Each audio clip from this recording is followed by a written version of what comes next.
समस्त को मोर नमस्कार। मु डॉक्टर विश्वजित मल्लिक कोटपाड़ गोष्ठी स्वास्थ्य केन्द्र रे जड़े कार्यरत डाक्टर। एबे ओडिशार विभिन्न अंचल में डायरिया द्रुतगति व्यापुथिबार देखा जाउछि।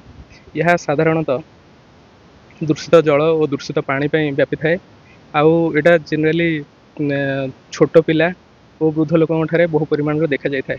आमे जदि एबे लक्ष्य करिबा यार लक्ष्य माने जो डायरिया होची डायरिया रो लक्षण जदि आमे लक्ष्य करिबा सेतरे ओठ आउ हैला पाटी अठा अठा लागिबा, देहरे जलीय अंश कमी जावा, बारंबार झाड़ा लगिबा आउ बांती उठेबा, ये सब जिनस होची तार साधारणतः लक्षण।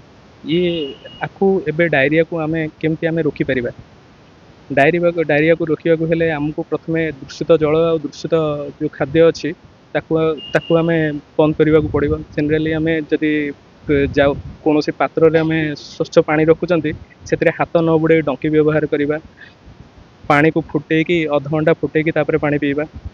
आउ दूषित खाद्य खाद्य रांधिबार यथा संभव शीघ्र खाईदबा।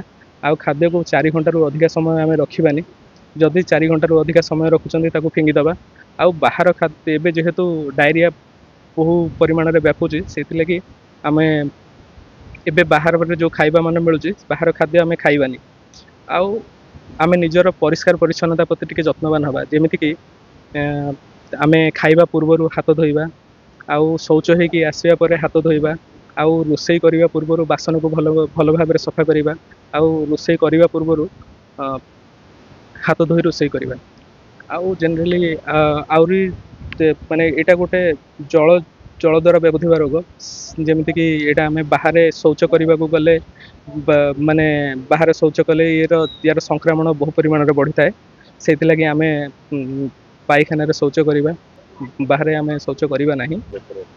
डायरिया जदि होछि प्रथम कथा होछि तो डायरिया 3 प्रकार अच्छी। गोटे अच्छे माइल्ड, मॉडरेट आउ सिवियर। माइल्ड माने होछि आमे खाली झाड़ा हबो, 2 झाड़ा हबो आ देहरु अल्प जदि जलीय अंश कमुछि माने लोकन जदि लगुच जे नाई आमे घरे ये भल हो पार ताहले प्रचुर मात्रा रे ताको ओआरएस पानी पीवा दरकार। ना मॉडरेट रे जदि आमको लगुच जे माने नाई झाड़ा बहुत थर हो जाउछि आ देहरु जलीय अंश कमी जाउछि ताहले आसिक निकटस्थ स्वास्थ्य केन्द्र रे हमर जोगाजोग करबा को पड़िबो। हमर कोटपाड़ गोष्ठी स्वास्थ्य केन्द्र 24 घंटा खोला रोचे। से सब डॉक्टर उपस्थित रहउचंती, आसिक तांको जोगाजोग करबा को पड़िबो।